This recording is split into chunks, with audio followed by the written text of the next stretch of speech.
سلام، این یه ویدیو یوتیوب نیست، یه تجربه شخصی و واقعی. من مهرادم، خیلی خوش اومدید به کانال مهرادیان. Working on a weekend like usual, way off in the deep end like usual. Niggas swear they passed us, they doing too much. Haven't done my taxes, I'm too turned up. Virgil got a paddock on my wrist going nuts. Niggas caught me slipping once, okay, so what?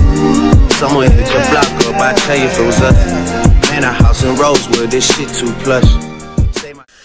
سلام، خوش اومدید. همه ما دنبال یک راه حل فوری و سریع هست، جوری که مغز فکر میکنه. خب شما یه فلشبک بزنید به طوری که تا الان مغز شما رو هدایت کرد. آیا هر چیزی که گفته درسته؟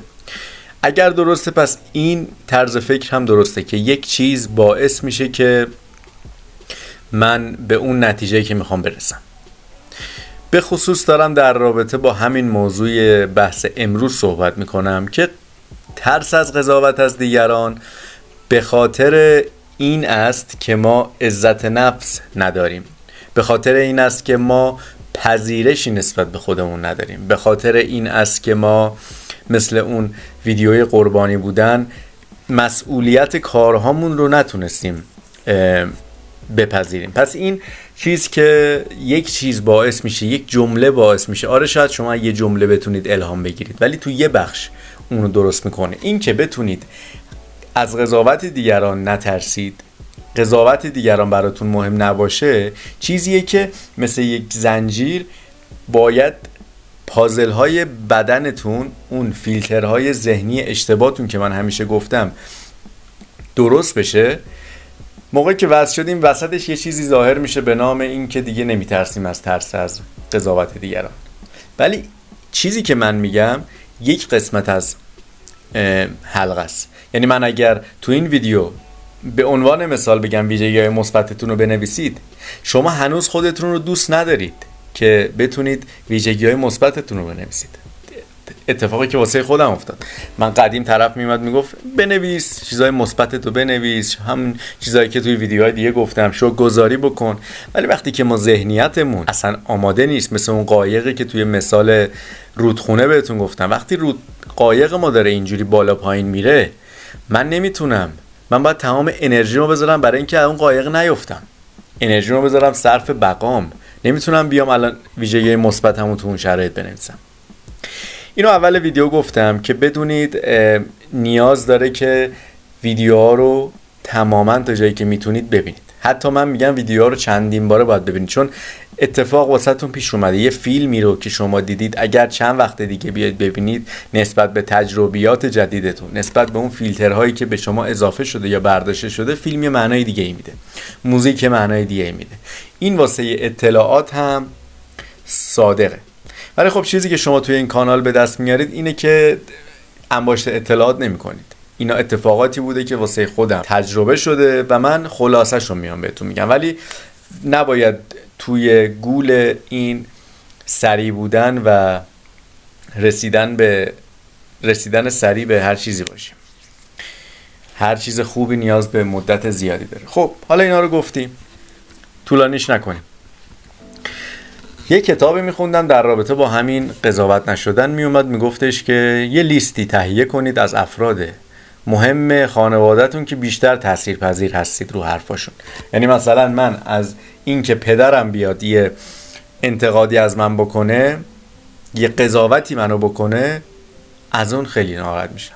میگم اینا رو بنویسید بتونید بپذیرید و ادامه حرف. این اون چیزیه که من میگم انباشت اطلاعات و اطلاعات زیادی که بعضی موقع نمیدونم چه جوری اینا نوشته میشه. خب من اگه اینو بنویسم، افراد دایره دوستای نزدیکمو تونستم هندل بکنم که بتونم مقاوم کنم مغزمو نسبت به این افراد به خصوص که منو اگر قضاوت کردن بدونن، حالا به خاطر این بک‌گراند بدونم اینا با اینجوری منو قضاوت کرده. مثلا پدرم داره منو قضاوت میکنه، خودش قضاوت شده. ما داریم تو جامعه زندگی میکنیم که با افراد مختلفی در رفت و آمد. محل کارمون هست، یه نفر جدید بیاد از ما قضاوت بکنه، خب این تاثیرشو میذاره. من برم اسم اونم بنویسم، شاید یک بار ببینمش. کسی بوده، یکی از خاطرات یکی از افراد میلیونر رو میخوندم که میلیونر بود، صاحب یک برندی بود که یک اجناسی رو فکر کنم کفش و محصولات پوششی رو درست میکرد، لباس و اینا. میگفتش من با اینکه میلیونرم ولی اگر یه ایمیلی بهم برسه که بگه من از جنسات اصلا با جنسات حال نمیکنم، جنسات آشغاله، جنسات به درد نخوره مثل خودت، میگفت میریختم به هم. پس ببینید ما بحثمون پول نیست. شما پولدار باشید دلیل بر این نمیشه که قضاوت دیگران مسئول باشید نسبت به اون. این یک چیزیه که به مغز ربط داره و هیچ ارتباطی با پول نداره.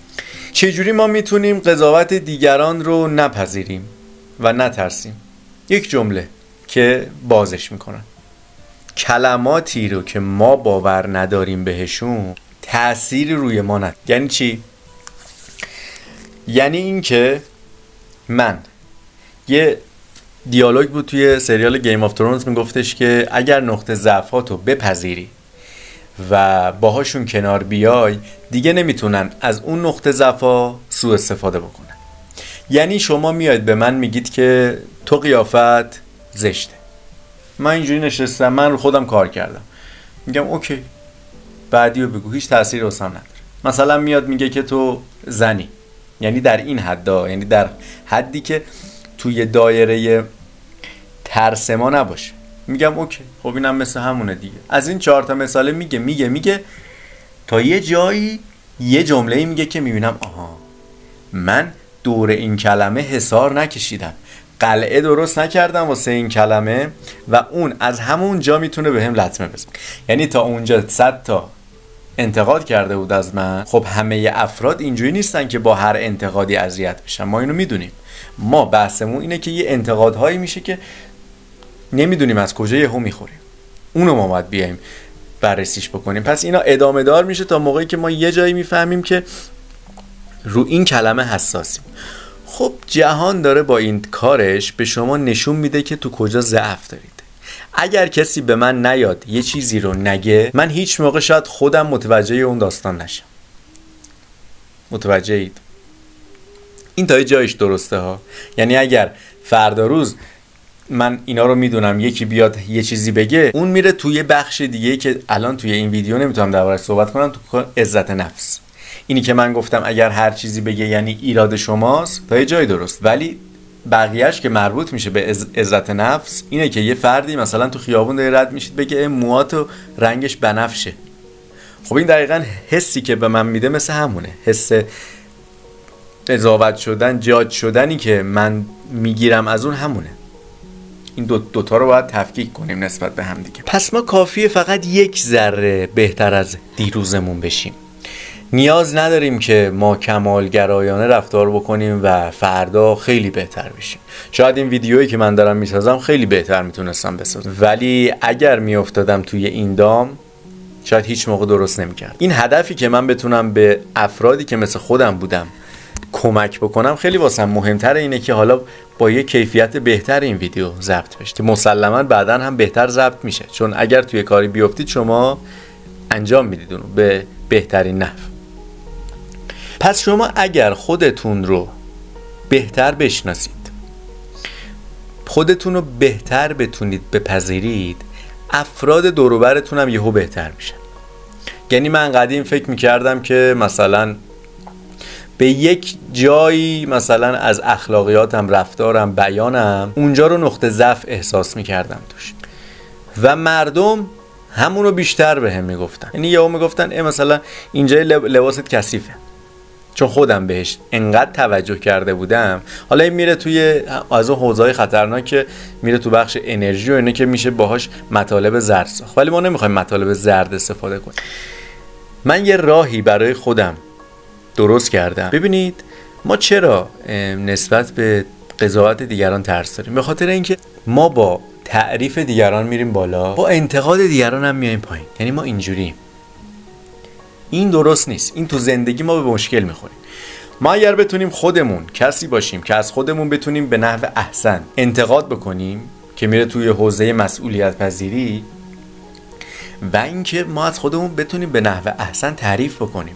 مثل اون مثال آب سردی که توی استخر گفتم، اگر یه کاری میکنیم بیایم توی یکی از ویژگی‌های مثبتمون بنویسیم. حالا من میگم اگرم ننویسید یعنی جاش نیست. هنوز شما اونقدی خودیاری نکردید که بنویسید، چون ناخودآگاهتون اجازه نمیده. با اینکه ویژگی‌های خوبی دارید هنوز اجازه نمیده اونا رو بنویسید.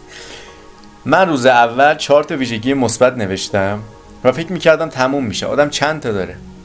امروزی که دارم براتون این ویدیو رو ضبط میکنم حدود 400 تاست ویژگی مثبت. خب من با این کاری که کردم و انتظار ندارم شما این کارو بکنید، ولی من دارم قدم‌های اولی که خودم شروع کردم و بهتون میگم. مسیرتون اینجوری میشه، یعنی صاف میشه. اگر کسی ازتون انتقاد میکنه انقدر میاد پایین، اگر تعریف هم میکنه انقدر میرید بالا. چون خودتون 400 بار از خودتون تعریف کردید، یه بار تعریف اون اینجوری میشه. 400 بارم از خودتون نقد کردید، یعنی گفتید که از این کارت خوشم نیامد. یعنی مثلا خیلی داری برای کار زمان میذاری، برای خانواده داری کم زمان میذاری و از این انتقادها. پس با انتقاد دیگران انقدر میاد پایین. اینجوری نمیشید که بخواید خیلی خوشحال بشید با تعریف یه نفر و چون با تعریف یه نفر خوشحال میشید و مغز از اون شخص خیلی خوشش میاد، خطرناکتر میشه. چون همون شخص میتونه شما رو بزنه بیشتر زمین، چون از شما یه جا تعریف کرده. اگه جای بعدی از شما انتقاد بکنه میگید پس این داره درست میگه کامل دیگه، چون یه بار تعریفشو کرده. ولی اگه همش انتقاد بکنه میفهمم شاید این غرض ورزی داره. پس ما باید بیایم ویژگی‌های منفی خودمون رو بشناسیم. مثلا جلوی آینه اونجوری هم نیست که مثلا من مثلا قدم 175 بیام بگم تو آینه جلو خودم بگم به به 2 متر قدت. خودمون رو مسخره داریم میکنیم. حالا نمیخوام دوباره برم تو اون سمت چپ مغز که تحلیلی کار میکنه، ولی خودمون رو مسخره نمیکنیم اینجوری. و اون کسایی که این پستای زرد رو میسازن مخاطبشون رو مسخره نمیکنن، میگن مثلا بگید من ثروتمند هستم، من زیبا هستم. طرف زیبا نیست، چجوری بگه زیبا هستم؟ من اینجوری نمیگم پذیرش کنید نقاط منفیتون رو. برید با خودتون صحبت بکنید، بگید مهراد من میدونم تو فرد زیبایی نیستی، چون تعارف نداریم که با خودمون. بالاخره زیبایی یه معیاری داره توی الان جامعه. همکنون معیار زیبایی یه چیزه، 60 سال پیش یه چیزی بود، الان یه چیز دیگه است، 60 سال بعد یه چیز دیگه است. ما با معیار همکنون میبینیم که آدم زیبایی نیست، آدم منظمی نیست، آدم با برنامه‌ای نیست، آدم متعهدی نیست. اینو به خودمون اگر بگیم میره تو اون داستان مسئولیت پذیری. پس ما فهمیدیم که آدم زیبایی نیستیم. وقتی که خودمون از این گذشتیم مردم دیگه اصلا مردم نمیگن. حالا شما باور شاید نکنید الان بگید نه شما وقتی زیبا نباشی نمیگی. من یه دوستی داشتم این به شدت زشت بود ولی انقدر اعتماد به نفس داشت و موقع صحبت کردن هیچ نشونی از اون بروز نمیداد، هیچ تأثیری از اون اصلا اشاره نمیکرد به اون که من بخوام یه لحظه بگم آها این الان یه نقطه ضعفی نشون داد من بگم تو چقدر زشتی. انقدر این اعتماد به نفس داشت که من بعضی موقع میگم شاید من دارم اشتباه میبینم. ببینید و دیگه نمیگفتم اون حرفو و اون شخص میدید که مثلا میگن اگر اونجوری اگر هر جوری فکر کنید دنیام همونجوری میشه. این پشتش اینه. اون طرف دیگه از شما نقطه ضعفی نمیبینه که بخواد بهتون بگه. پس هر چیزی که ما به همون گوش زد میشه جدای اون عزت نفس چیزهاییه که واسه خودمون هنوز قبول نکردیم. ما باید یه جایی به خودمون صادق باشیم. آقا من آدمیم که منظم نیستم، اینو باید بپذیرم خودم. اگر بپذیرم منظم نیستم و از خودم حرف شنوی زیادی داشتم، یه نفر بیاد تو خونم بگه منظم نیستی، میگم خب این حرف تازه‌ای نیست، من 2 ساله دارم الان به خودم میگم. نتیجه‌ای نمیده ولی حداقل تأثیر بدی که اگر ما این کار نمی‌کردیم اونم دیگه نمی‌بینه که یهو منو بزنه زمین. میگم آقا من مدل استایلم همینه دیگه، اینجوری خودمو دوست دارم. ولی مرحله اولو ما گذروندیم. مثل همون که گفتم از مثبت میایم به خنثی، حداقل از منفی میایم خنثی. اینجا رو بیایم، بعد از خنثی شروع می‌کنیم به ساختن. بی‌نظمی رو شروع می‌کنیم به نظم، روتین نداشتن رو شروع می‌کنیم به ساختن روتین. کاری هم که می‌کنید، کار جدیدی هم که می‌کنید، مثلا برید جلوی آینه، دنبال نتیجهش نباشید. اینکه بگید خب من الان گفتم زیبا نیستم، الان موفق شدم یا شکست خوردم. اصلا دنبال نتیجه نباشید. اینا کارهای مغزه. فقط بگید و بگذرید بدون اینکه دنبال نتیجه باشید. و مورد دوم، حالا این چیزیه که من خودم ایمنم در برابرش، ولی خب مقداری که من رو خودم کار کردم شاید شما رو خودتون کار نکردید. میگن ما شبیه 5 نفری میشیم که دور و برمون هستن. یعنی اگر افرادی که ترس از انتقاد مردم و قضاوت مردم رو دارن، شما با اونا هی بگردید، مسلما تاثیرش براتون بیشتر میشه هم بیشتر نشه. یعنی من جوری بوده که الان مثلا یه نفر از دوستام دید منفی نسبت به جهان داره، حتی اگر من یه روزم باهاش میرم بیرون، خب با اون شخص زیاد نمیگردم چون نقاط مشترکمون کمه، ولی اگه هم یه روز میرم بیرون اونجوری نیست که اونقدر تاثیر بگیرم ازش. من کار خودم میکنم، من دیدمو که نمیام به خاطر یک دید یک نفر عوض بکنم که دیدی که این همه روش کار کردم.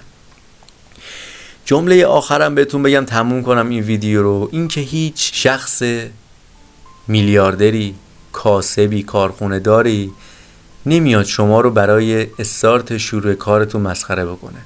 من یه دوره یادمه که بیزینسی رو میخواستم راه بندازم و یکی از فامیلا پسر داییم مسخره میکرد. اون موقع رو خودم کار نکرده بودم، دقیقا این انتقادش حالا الان یادم اومد منو زد زمین، چون خودم واسه خودم نساخته بودم، با حرف دیگران داشتم میرفتم شبیه توپ شیطونک بالا پایین.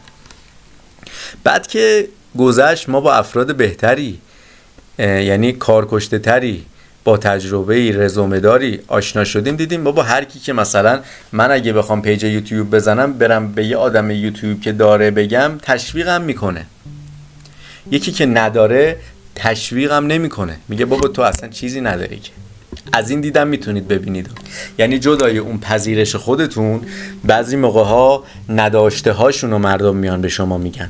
یعنی طرف خودش انرژیشو نداره، حالشو نداره، این جربوزهشو نداره که شروع بکنه مثلا یه پیج یوتیوب بسازه، شما رو هم میزنه زمین، چون میگه آقا من نرسیدم تو هم نمیخوام برسی دیگه. یعنی اگر مثلا این مثلا میگم بچه خوشگل، نگاه کنید به اون افراد میبینید افراد کریهیه، چیزی که توی خودش عقدهشو داشته میخواد اونم همین حسو داشته باشه. از این نظرم ما باید به دید قضاوت نگاه کنیم تا بتونیم معنی پشت قضاوت رو بفهمیم، قضاوت‌های اشتباه و درست. نمیتونم الان من فرمول کامل به شما بگم، قالب بگم چی قضاوت درسته نسبت به ذهنیتی که خودتون میسازید. بعدا ناخودآگاه چون میگم چیز شخصیه، میفهمید این قضاوت چیز اشتباهیه، مثل اون موصولتیه که گفتم، و یه جایی میفهمید این قضاوت چیزیه که من باید بیشتر رو خودم کار کنم.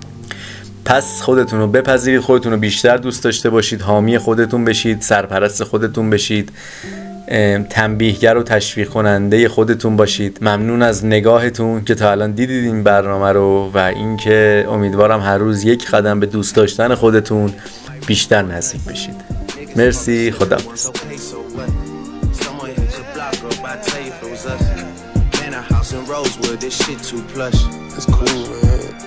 Got red bottles on. Life is good.